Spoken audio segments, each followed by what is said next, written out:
What if I told you the single most powerful action you can take in a crisis is to do nothing at all? This sounds like a contradiction, a sign of weakness. Our entire world screams at us to react, to respond instantly, to have an opinion, to fight back. But a small fraction of men, the 1% who operate on a different intellectual plane, understand a fundamental truth. True power is not in the reaction. It is in the deliberate, calculated pause that precedes it. This is not passivity. This is the art of strategic inaction. It's a skill that separates the emotionally governed from the emotionally sovereign. Today, we decode this lost art. In the comments below, write control if you are ready to stop being a puppet of your own emotions and external events. Look around you. Modern society is an engine built to provoke a reaction. Your phone buzzes with notifications designed to steal your focus. News headlines are crafted to trigger outrage or fear. Social media algorithms reward the most extreme emotional responses. Even your own biology is wired for this. The amygdala, your brain's ancient alarm system, fires up in milliseconds, flooding you with cortisol and adrenaline before your rational mind even has a chance to process what's happening. This constant state of reaction leaves you drained. It makes you predictable. You make poor decisions in business. You say things you instantly regret in relationships. You feel like you're constantly playing defense, never in command.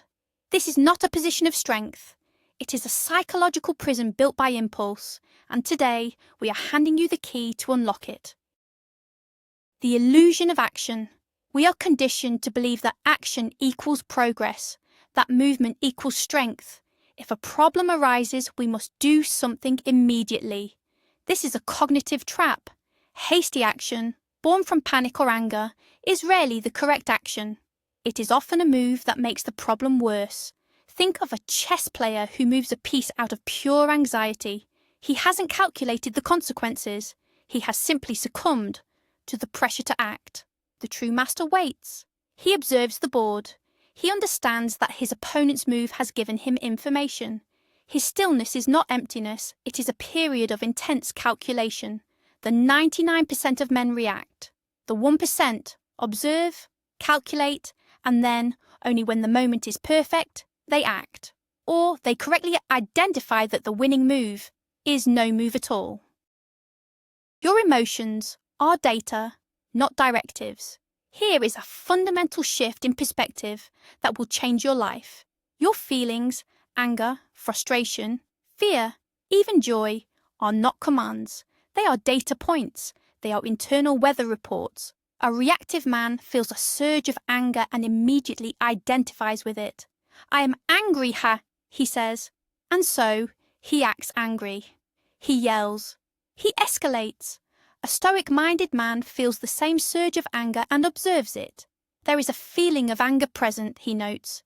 He has created a space between himself and the emotion. He can now analyze this data. Why is this anger here? Is it a rational response to a genuine injustice? Or is it a product of ego, insecurity, or fatigue? By treating emotions as information rather than identity, you reclaim your authority. You are the executive, not the intern being bossed around by every feeling that walks in the door. The power of the strategic pause, the space between stimulus and response, is where your power lives. Viktor Frankl, a man who survived the horrors of the concentration camps, said it best. Between stimulus and response there is a space. In that space is our power to choose our response. In our response lies our growth and our freedom. The average person's space is a fraction of a second. An insult is thrown, and a retort is fired back instantly. A setback occurs, and panic sets in. Your first task is to consciously widen that space. When provoked, your new automatic response is not to lash out. It is to pause. Inhale deeply. 1 second, 2 seconds, 3. This is not a sign of hesitation or weakness. It is a declaration of control. It silently communicates to everyone around you, and more importantly to yourself, that you are not a slave to the moment. The dichotomy of control, your mental fortress. This is a core tenet of Stoicism. And it's brutally simple. Some things are within your control and some are not. You cannot control the economy. You cannot control the weather. You cannot control what other people say or do. You can only control your own thoughts, your own judgments, and your own actions. The reactive man wastes all of his energy fighting battles in the realm of the uncontrollable.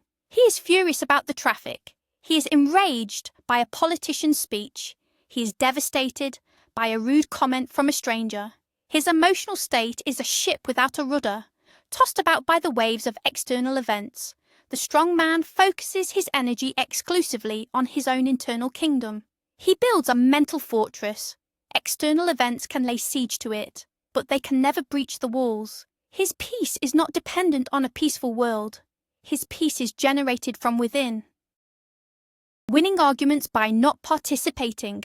Consider the futility of most arguments. They are not dialogues, they are competing monologues.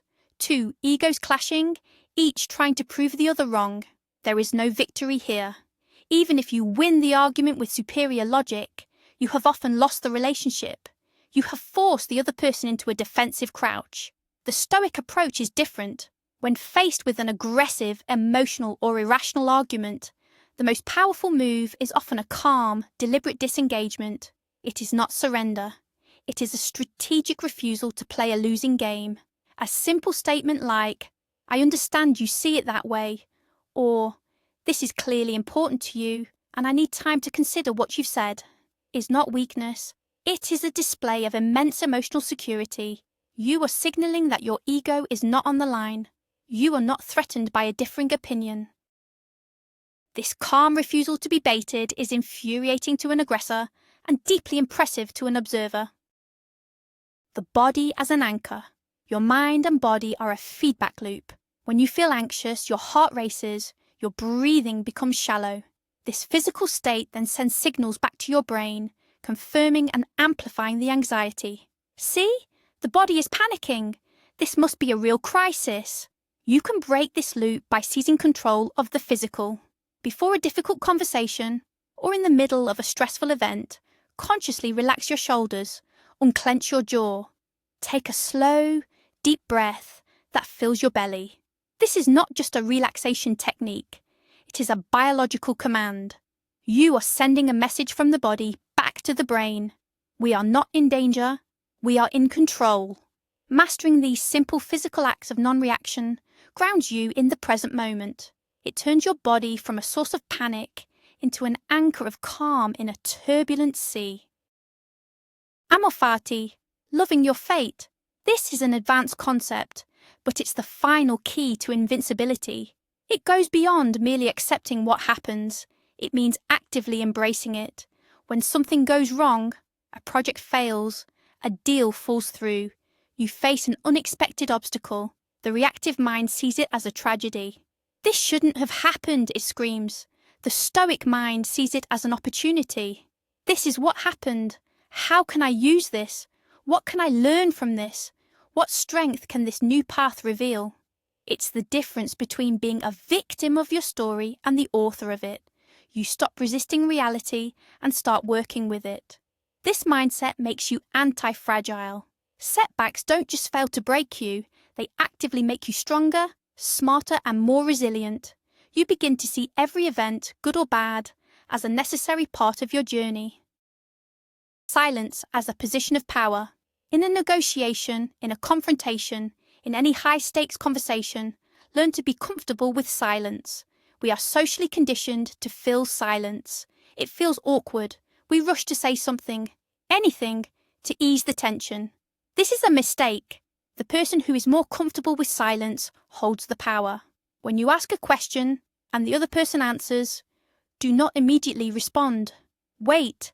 Let the silence hang in the air for an extra beat. More often than not, they will feel compelled to fill it. They will elaborate. They will reveal more than they intended. They will concede a point. Your silence is a vacuum that they will rush to fill. It communicates that you are thoughtful, you are not anxious, and you're in complete control of the pace of the interaction. Premeditatio malorum, rehearsing for trouble. A key reason we react poorly is because we are surprised. We are caught off guard. The Stoics practiced an exercise called premeditatio malorum, the premeditation of evils. This is not pessimism, it is strategic preparation. Each morning, take a moment to visualize things going wrong during your day. The big presentation fails. A client gets angry. You get a flat tire. Imagine these scenarios not to dwell in negativity, but to rehearse your desired response. How would the ideal version of you handle this? With calm, with resourcefulness, with a clear head? By rehearsing adversity in your mind, you strip it of its power to shock you. When and if it happens, your mind thinks, I've been here before, I know the protocol. You will respond with practiced calm instead of primal panic. The unseen audience, your own character. Why should you maintain control even when no one is watching?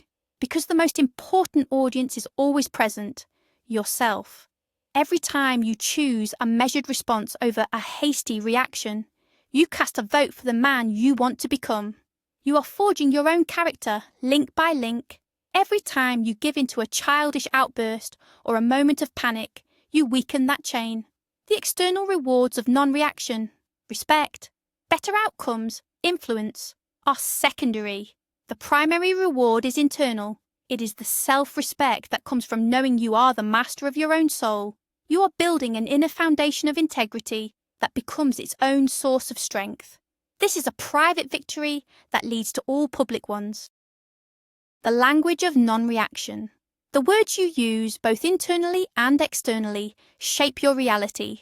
Stop using the language of victimization and reactivity. Instead of saying, he made me so angry, try, I felt anger in response to his words. The first statement gives away your power. It implies someone else has control over your emotional state. The second statement reclaims it. It reframes the emotion as an internal event that you're observing. Similarly, replace, this is a disaster, with this is a challenging situation. Replace, I can't handle this with, how will I approach this? This is not mere wordplay. It is a conscious reprogramming of your default mental pathways, moving from a reactive, helpless frame to a proactive, powerful one. Strategic indifference to trivial matters. Your focus and energy are your most valuable resources. A reactive man squanders them on 1,000 trivialities. He gets into comment wars online. He argues with strangers. He obsesses over minor slights and inconveniences. He is essentially giving away his power for free. The Stoic-minded man cultivates a strategic indifference. He consciously decides what is worth his energy and what is not. Is this issue truly important? Will it matter in a year, in a week, even in an hour? If the answer is no, he practices the art of letting it go. He refuses to engage. This isn't about being cold or uncaring. It's about being a ruthless CEO of your own mental and emotional capital. You invest it only in things that yield a return for your long-term goals and peace of mind. The long-game perspective. Reaction is almost always a short-term strategy. It's about winning the immediate moment, satisfying an immediate emotional urge. Non-reaction is about winning the war, not just the battle. When you pause, you give yourself the gift of perspective. You can ask yourself, what is my ultimate goal here? Will my immediate reaction move me closer to it or further away? In a business negotiation, lashing out might feel good for a second, but it will likely kill the deal. In a relationship, winning a petty argument might satisfy your ego now, but it will erode trust over time. By consciously adopting a long-game perspective, you subordinate your fleeting impulses to your most important objectives. This is the definition of wisdom. The physics of human interaction. Think of Newton's third law. For every action, there is an equal and opposite reaction. This is true in physics, and it's a trap in human dynamics. When someone is aggressive towards you, the expected reaction is either aggression back or fearful submission. The Stoic art of doing nothing breaks this cycle. When faced with aggression, a calm, neutral, and unmoving response is a third option that the aggressor's brain is not prepared for. It's like pushing against a wall that suddenly vanishes. All their force and momentum have nowhere to go. It short-circuits their script. This non-reaction is not passive. It is an active absorption and dissipation of their negative energy. You refuse to provide the predictable reaction they are seeking, and in doing so, you seize control of the dynamic. Distinguishing information from noise. We live in an age of information overload. Most of it is noise. It's irrelevant. It's designed to provoke, or it's simply a distraction. A reactive mind tries to process and respond to everything. It's like trying to drink from a fire hose. The result is exhaustion and confusion. A disciplined mind learns to filter. It actively seeks out high-quality information relevant to its goals and ruthlessly ignores the rest. This applies to news, social media, and even gossip. The art of doing nothing here means consciously choosing not to click, not to read, not to engage. It's about curating your mental environment as carefully as you would your physical diet. What you feed your mind determines your mental health and your ability to think clearly. Stop consuming emotional junk food. The power of a made-up mind. Much of our reactivity stems from a lack of clarity about our own principles and values. When you don't know what you stand for, any external pressure can sway you. You react to others' agendas because you have no firm agenda of your own. The antidote is to do the internal work. Define your values. Set your non-negotiables. Decide in a calm moment what kind of man you are and what principles will guide your actions. This creates a powerful internal gyroscope. When external events try to push you off balance, this internal compass holds you steady. Your non-reaction is not born of emptiness, but of a profound inner certainty. You don't need to react emotionally because you already know who you are and what you need to do. The role model test. Here is a practical tool for training non-reaction. When you feel yourself about to be pulled into an emotional vortex, ask yourself, how would handle this? This could be a historical figure, like Marcus Aurelius, a mentor, or even a fictional character who embodies calm strength. This simple question forces you to step outside of your own emotional bubble. It engages your rational mind and provides an immediate template for a better response. It interrupts the impulse and replaces it with an aspiration. Over time, as you consistently practice this, you stop needing the external role model. You become the role model for yourself. Your own best self becomes the default setting. Generosity of interpretation. A huge amount of our negative reaction is based on assuming the worst possible intent in others. Someone cuts you off in traffic, and you assume they are a malicious jerk. A colleague sends a terse email, and you assume they are attacking you. The Stoic practice is to choose a more generous interpretation, or at least a more neutral one. Perhaps the driver is rushing to the hospital. Perhaps the colleague was just in a hurry. You don't have to believe these stories are true. You just have to recognize that your negative assumption is also just a story, and it's a story that hurts you and provokes a useless reaction. By choosing not to jump to the worst conclusion, you are doing a service not to them, but to your own peace of mind. You are refusing to create your own unnecessary suffering. The fortress of solitude. This is not about physical isolation, but mental isolation. You must cultivate the ability to be alone with your own thoughts without going crazy. The modern world is terrified of this. We fill every spare moment with distraction. Podcasts, music, social media. This constant external stimulus makes our minds weak and reactive. Practice scheduling moments of true silence. A walk without headphones. Sitting in a room for 10 minutes with nothing but your own thoughts. At first, it will be uncomfortable. Your mind will race. But over time, you build a tolerance and then a fondness for your own inner space. This is where you process events, gain clarity, and build resilience. A man who is comfortable in his own silence is a man who cannot be easily shaken by the noise of the world. The final freedom. The ultimate goal of this practice is not just to be calmer or to make better decisions. It is to achieve a state of inner freedom. Freedom from being controlled by other people's opinions. Freedom from being a slave to your own impulses. Freedom from the tyranny of external events. When you master the art of doing nothing, you realize that while you cannot control the world around you, you have absolute sovereignty over your response to it. This is the only freedom that can never be taken away from you. It is the bedrock of unshakable confidence, authentic strength, and a deeply meaningful life. Your power is not in your action, but in your choice. And the most powerful choice, more often than not, is to pause, to observe, and to masterfully, strategically do nothing at all. The art of doing nothing, as we've explored, is not emptiness, it is not weakness, it is the fullest expression of control, it is the deliberate, conscious choice to be the master of your internal world, not its victim. Remember this one thing: your greatest victories in life will not be won in loud, explosive reactions, but in the quiet, unshakable calm of your deliberate non-response.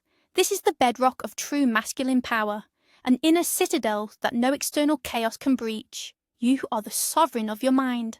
Thank you for investing this hour in your own strength. If this exploration resonated with you, subscribe for more content designed for the thinking man. Share this video with one other man who needs to hear this message. And now, I want you to answer this in the comments. What is the one situation in the coming week where you will consciously practice strategic inaction?